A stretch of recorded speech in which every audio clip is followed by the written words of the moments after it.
Hey everyone, Nicky Skevich here with Daily Fantasy Winners. We've got the Honda Classic here for this episode of Tee to Green. This is the beginning of the Florida swing. It is at PGA National, which is in the Palm Beach area, just north of like Miami and Fort Lauderdale in that area. This is one of the tougher tournaments on the PGA Tour, especially as far as the golf course is concerned. It's a difficult test. Just showing you here on our PGA Tour Tournament History tab. If you take a look at this, I've got this, actually I've got it separated by yardage to start, for example, by yardage, but it is one of the tougher courses. I'll get into that in just a second. But if you do take a look here, Honda got it highlighted right here. It is the 10th shortest course on the PGA Tour. If you filter it by eagles here, you will see the Honda's near the top, around top 10 toughest to make an eagle on in your round. If you take a look at birdies here, the Honda, I believe, should be up here as well somewhere. Yeah, right here. So it's a top 6 here as far as the toughest to make a birdie on. And then pars is about middle of the road, but if you filter by bogeys, going from most bogeys to least, you'll see the Honda about top 10 here in bogeys. And then if we go here for most double bogeys, Honda produces the second most double bogeys, and then other is just triples or more. And you'll see the Honda's up there as well. So this is definitely one of the tougher golf courses. We don't see a ton of birdies and eagles here. You'll see a little bit on the par 5s, not much, but you'll see a little bit. But there are a lot of bogeys, and there can be a lot of doubles and triple bogeys. Why is that? There is a ton of water on this golf course. Being a good ball striker on this golf course is extremely important. There's no doubt about it. Very much more of a tee to green golf course, and particularly with the strokes gained approaching the green, just because a lot of the water really does come mostly into trouble on the second shots. You'll see that a lot at the bear trap, which is like that really tough 3-hole stretch on the back 9, holes 15 through 17. And quite frankly, it's really like holes 14 through 16. That's all real. That whole stretch is actually really tough. There are only like 5 or 6 golf holes, I believe, that play under par traditionally on this golf course. It's usually around like 6, I think, is what you get every year. So most of the holes do play over par overall. And so if you do look at the average in relation to par here, and we filter from toughest to easiest, the Honda has been the 4th toughest over the last several years. And so just behind the U.S. Open, the Masters, and then the Valero Texas Open. That's actually kind of interesting. I thought the Honda would have been tougher actually before I just noticed that actually. So I knew it was up there, but anyways, it's so it's the 4th toughest. And so in any case, that's pretty much it as far as giving you the quick little introduction, and then I'm just going to dive into the top 5 golfers here as far as the price goes on DraftKings. And so we've got Rickie Fowler, Rory Mcilroy, Justin Thomas, Sergio Garcia, and Alex Noren as far as our top 5 guys here. And if you do notice here, just generally speaking, if you go through this list of players, you're going to notice a lot more European Tour and some international players that are kind of starting to make their way toward the tour. Like I said, this is the beginning of the Florida swing. A lot of these guys from the European side, this is kind of when they make their way over to the PGA Tour, generally speaking. There are 2 reasons for that. One is just how the European Tour schedule works and when they like to kind of come over. But the second reason is a lot of them also have, is probably the bigger reason, a lot of them have homes, or like second homes, or their primary homes a lot of times is in the Florida area. So it's very easy for them to play in these tournaments and kind of travel around easier as opposed to the West Coast swing, and I think there's some bigger European Tour events over there while the West Coast swing's going on. So you're going to see a lot more international players coming in. A little bit tougher to get with the strokes gained statistics because of that. But, Alex Noren's actually, his stats are, he's qualified for PGA Tour stats since he played some on the West Coast swing. But, like, Rory still hasn't quite qualified for the European Tour stats, for the strokes gained statistics, just because he played a little bit on the European Tour early on. And Sergio has yet to play a PGA Tour event this year, and so just something to note. Okay, so the first person is Rickie Fowler. I actually, of all the top 5 guys here, I think Fowler will probably get a lot of love here just because his course history here is outstanding. If I do pull up Fowler's course history, he has played here. He's played here 8 times. He's made the cut 6 of 8 times. He has 3 top 10s, and he is the defending champion. Finished tied for 6th even the year before that. So Fowler's got some pretty good course history going on here. So he'll probably get some decent ownership. His recent form, other than that one missed cut at Torrey Pines, and Torrey Pines, honestly, that's a pretty big variance tournament. You just get a lot of people you wouldn't expect necessarily to miss the cut there or just not play well. So, but if you ignore if you put aside the miscut at Torrey, Fowler's recent form is very strong, obviously. But I actually am, I don't think Fowler should be the favorite. And the main reason why is if you take a look at Fowler's strokes gained statistics here so far, and he's played several events now on the PGA Tour, so we've got a little bit of a good, decent sample size here to look at for Rickie. He's 81st in strokes gained off the tee and 72nd in strokes gained approaching the green. That's very average and, quite frankly, probably poor for someone of Fowler's standards and how good he is. If you take a look at strokes gained around the green, strokes gained putting, he's third in strokes gained around the green and 18th in strokes gained putting. So he, and in case, like, if I haven't made this clear in the past, like, I know you guys know that I've talked about the strokes gained putting regression tool, and I'll show you that in a second, but strokes gained around the green, that actually has a lot of variance as well. It's a lot more predictive in the strokes gained off the tee and the strokes gained approaching the green. And Fowler, so a third strokes gained around the green, meaning he is really saving himself around the greens, which isn't the most sustainable thing. And he's making a lot of putts. And I'll just pull up Rickie Fowler here on the strokes gained putting regression tool tab, and if you do take a look at Rickie Fowler, he is running decently hot, minus 0.350. And so this year he's at a 0.698, and he was that's coming off a year of 0.761. So Fowler's been running pretty hot here for the last year and a half. So now, obviously, if you do take a look at even the years past, he's above average. Like, Fowler is clearly a decent putter. He's proved this over his entire career. I'm not trying to suggest, oh, Fowler's like an average putter. He's not. He's definitely a very good putter.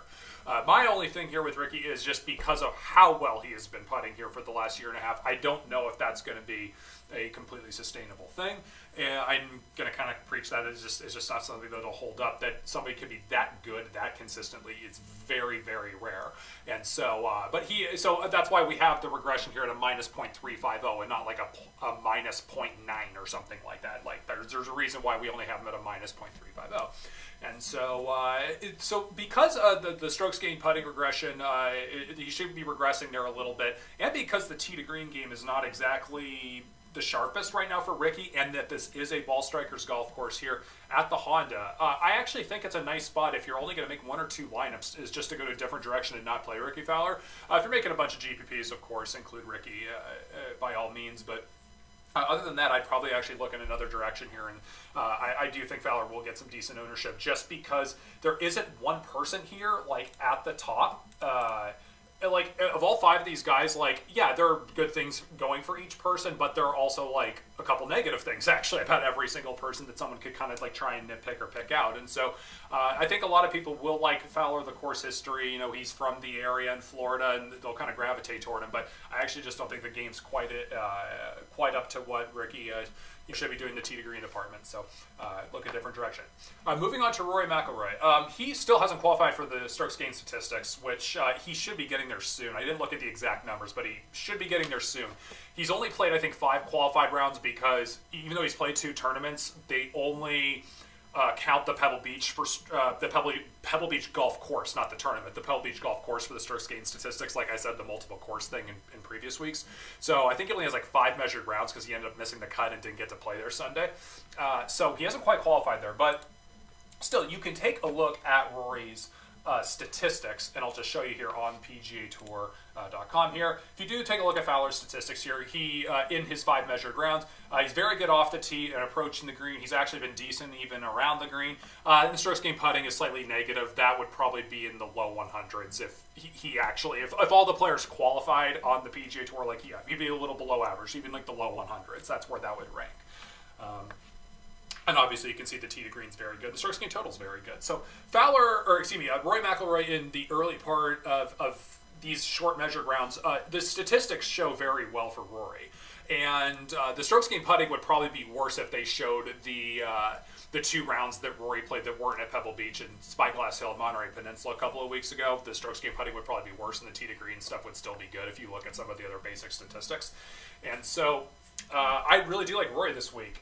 There is a slight boom or bust factor here just from like what you've seen here with Rory at past events here at the Honda. He didn't play here last year. He missed the cut here in 2016 and 2015. Finished tied for second in 2014. He withdrew in 2013, and then he won in 2012. So we've definitely seen a kind of a boom or bust thing here with Rory. I don't really care about that, to be perfectly honest, with the course history. I think Rory, the tee to green game speaks for itself. I think the putting's still going to come around for him some and get a little positive regression there in that department. And just keep in mind also, Rory did play obviously on the European Tour here some before he came over to play a couple of the West Coast events. And he finished obviously second at Dubai, and then that's when Haotong Li just edged him out barely by a shot, and Haotong Li, quite frankly, went on won it instead of Rory losing it, so to speak. And then he finished tied for third at Abu Dhabi. So Rory's obviously, I think his form's really good, and I said the Pebble Beach thing might get to him, or not get to him, but might give him a little bit of trouble just because there were newer golf courses for him and everything like that. So I add it all up, Rory being the really good tee to green player he is, I think Rory's the best option here, actually, of all the players here in the top five, or just of all the golfers in the field. I would say Rory's number one in my estimation. And if you do take a look at the odds here, Rory, it's about the same as Justin Thomas, and that's fine. I mean, just Justin Thomas is playing very well, and we'll actually just get into him right now. And so I think the odds-wise it's fine, but I'd give Rory the slight edge over Justin. We are taking a look at Justin Thomas here. Justin 73rd in strokes gained off the tee, 15th in approach, which is good to see, 132nd in strokes gained around the green, and 69th in strokes gained putting. So approach game is strong. I definitely want to see that coming into the Honda Classic. It's by far the most important statistic. 132nd strokes gained around the green. Justin's been got a little bit of a better short game than that. That's got some variance. That'll probably come around a little bit. 69th in strokes gained putting, and I'll pull up Justin Thomas on the regression tool tab. A minus 0.120. And, you know, for Justin, it's a little bit interesting just because he doesn't have as much experience as Rory, actually, a little bit, just as far as number of tournaments played, and Rory got on the tour a little bit earlier. But if you do take a look at Justin Thomas, he didn't qualify for enough stats in 2014, so we can throw that out kind of. He was about average in 15, pretty close to average in 16, honestly. And now he's been a little bit above average in 17 and now 18. So Justin's kind of, entering into the prime of his career right now, if you want to call it that, or at the very beginning of it. And I think it's perfectly plausible that somebody improves slightly with their strokes gained putting and just, is a little bit of a slightly above average putter, a little bit of a decent putter. I think that's fine when we look at it for Justin. And so this isn't, this minus 0.120, it might just be, I'd call it a 0 for Justin just because of where he's at in his career. And this is why I always say with this putting regression tool also, don't treat, yes, you want to use it and look at the diff, but you need to look at all the other years and just see, okay, how long has this player been on tour? And knowing, if he was going through an injury or something like that, or if he only played, X amount of events, or had something else going on in his life, or he's just new and maybe he's hitting the prime of his career. And there are different little signs you can look at when looking at this data as well to kind of help you figure out, okay, how good of a putter is this person really, and how accurate is this number over here? A lot of times it's going to be pretty accurate, but sometimes it's just it can only be so accurate because we only have so much data to go off of, and it doesn't factor in some things that are not shown by data, just extra off the course type of stuff, if you will, or injuries and whatnot. So in any case, so Justin, I don't really think there's anything bad as far as the short game goes in terms of regression. I think the putting's about where it should be, I guess. The around the green stuff, which should probably improve slightly. The strokes gained approaching the green looks very and then strokes gained off the tee, 73rd. That's a little disappointing. Justin Thomas should be a little bit better than that, but he's 121st in driving accuracy, and obviously he's 10th in driving distance, which makes perfect sense. So a little inaccurate off the tee, but it's not horribly concerning, I guess. As far as the recent performance is concerned with Justin Thomas, pretty good. T9 at Genesis, T17 at the Waste Management, T14 at the Sony, T22 at Kapalua, which is actually a kind of a bad finish because it's obviously a very limited field on an easy golf course. And then he had a bunch of top 20s and won the CJ Cup in the falls portion. So Justin Thomas, who's usually kind of been more of the inconsistent type in years past, meaning, or just even last year, obviously his upside is as good as anybody on tour, but his floor was a little bit lower because he missed a few more cuts maybe than some of the other guys. But so far so good with Justin Thomas as far as the consistency is concerned. And Justin doesn't live in the Florida area, and so I know he's probably got at least some decent experience at the Honda. He's played here 3 times, missed the cut here twice actually, and then finished tied for 3rd in 2016. This is a course usually, and if you don't know this, by the way, from past videos I've I've done. I'll just throw this in here, kind of cramming a lot of information here real quick, but golf courses with a lot of penalty strokes, that usually increases the variance. And so that's why you get, like with Rory McIlroy and Justin Thomas here, even a couple of the best players, you are finding that some of these guys, they're either finishing near the top or they're missing the cut. That can easily happen when you're having an off day at the Honda. The penalty strokes eat you alive here. And so that's why, especially maybe at a tournament like this, you want to fade the high ownership people. And definitely get more for the mid-tier and the lower-tier price players. But even for the top price players, it might be a good idea to maybe fade some of those most highly owned guys. But for this tournament, I think it's going to be, we're not going to have a DJ situation where he's owned like 35, 40% or something. We're not going to have that this week. So probably not a huge concern there one way or the other. So I give Rory the slight edge over Justin Thomas is the bottom line. I think he's just the slightly better player. They're both obviously extremely good. It's just I would give the slight edge to Rory. It's kind of that simple, and I think the odds are fine. Moving on to Sergio Garcia. Sergio probably, in my opinion, will slide through the cracks a little bit, not a ton. If you do take a look at Sergio, you're going to find that, he hasn't played any PGA Tour tournaments.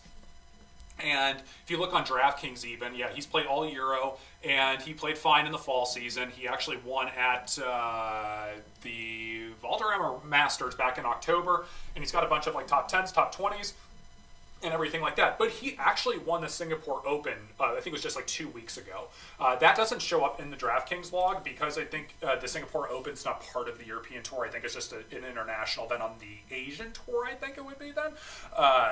So the competition probably wasn't even as good as a European Tour event, but Sergio crushed it. He won by 5 shots. He played extremely well. If you look at the basic statistics even for Sergio on the European Tour site, they're all very good. Good tee to green numbers and everything like that. So I actually think Sergio is a perfectly great option. Sergio typically does play well in the Florida tournaments, Sergio is one of the best ball strikers historically over the last 15, 20 years, over his entire career essentially.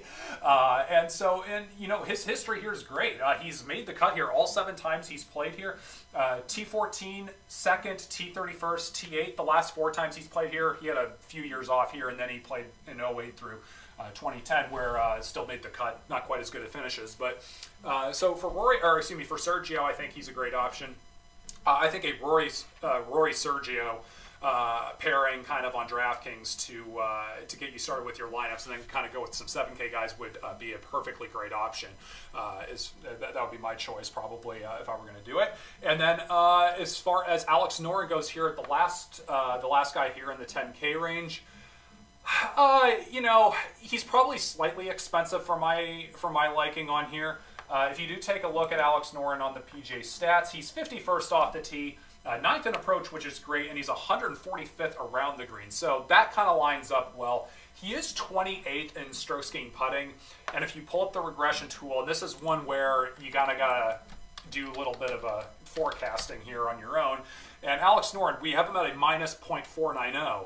But this is the first year Alex Noren really is starting to play more events on the PGA Tour. We just have him at a 0 in all other years. And we have him predicted to be just slightly above average, which, Alex Noren's better than the average golfer, obviously, so it's not hard to guess that he might be a slightly above average putter. But in any case, he's at a .517, which ranks, 28th, I think? Yeah, 28th in strokes gained putting. So we don't really know how great of a putter Alex Noren is so far on the PGA Tour. On the very early signs, he seems to be a good putter, but, we'll see, and we definitely need a bigger sample size. From watching him on the European Tour a little bit and looking at the Euro stats, he's probably at least above average. It's just hard to guess exactly where it is. So overall, right now, I'm not really anything against Noren. I would just rather have Sergio, and I'd probably rather have Rory McIlroy and Justin Thomas. I just think you get some golfers that are probably around the same quality as Alex Noren that are just below him. Who am I talking about specifically? I'll just throw you a bone or two. I would definitely jump on the Tommy Fleetwood bandwagon again. I know Fleetwood kind of fell off a little bit last week, but I very much like Fleetwood. Very good ball striker, really good iron player. Definitely something you want here. And so I would take a look at Fleetwood. If it's Fleetwood and Noren, I would almost argue Fleetwood's a better player. But even if we call them about the same, you're getting a better price for Tommy Fleetwood on both sites, it looks like, for FanDuel and DraftKings. But you definitely want to look more on DraftKings for a guy maybe in this price range. So So yeah, that pretty much does it here for the most expensive guys. I'll do the same thing as usual. I'll post some guys that I like on the forum for like some of the middle tier and cheaper price guys. Again, really important, I think. Those high ownership guys, definitely want to consider fading them in your GPP lineups. Not cash, of course. You want to make sure you're doing them in the GPPs, because we've seen it already a lot on the West Coast swing. Some of these guys that are really high owned in that 7 to 6K range, more 7K range, because DraftKings has had so many available guys in the 7K range. We've seen a lot of those high ownership guys miss the cut or barely make the cut and then not end up doing well.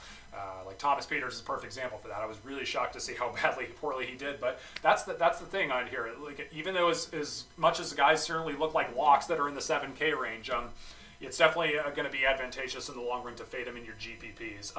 And so that's why I try and at least point those guys out to you on the forum. If there's a couple guys I do like, but if I know they're going to be highly owned, I'll at least point it out to you and let you make your own decision as far as whether you want to fade them or not. I would recommend fading, but at least in the GPPs. Cash is obviously another story. So, all right, we're done here. So I'm at Nicky Skevich on Twitter. Daily Fantasy Winners is on Twitter at DFSnerd, and you can subscribe to our YouTube channel, which we always love and appreciate, and the links to the videos. All right, good luck, everybody.